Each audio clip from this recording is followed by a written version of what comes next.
জুলাই আন্দোলন ভয় ভেঙে দিয়ে নির্ভয়ে কথা বলতে শিখিয়েছে, বললেন নাহিদ ইসলাম। নাগরিক পার্টির এনসিপি আহ্বায়ক নাহিদ ইসলাম বলেছেন, শুধুমাত্র ক্ষমতা পরিবর্তনের জন্য জুলাই আন্দোলন হয়নি।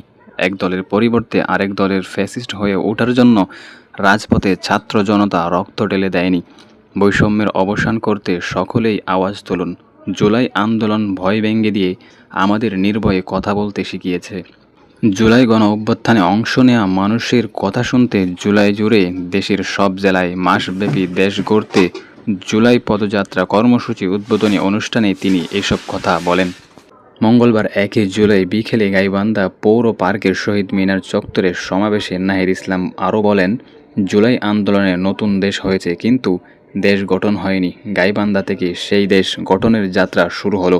আমরা নতুন দেশ গঠনের জন্য রাজপথে নেমেছি। নতুন দেশ মানুষ ধর্ম বর্ণ নির্বিশেষে মত প্রকাশ ও অধিকারের কথা বলবে,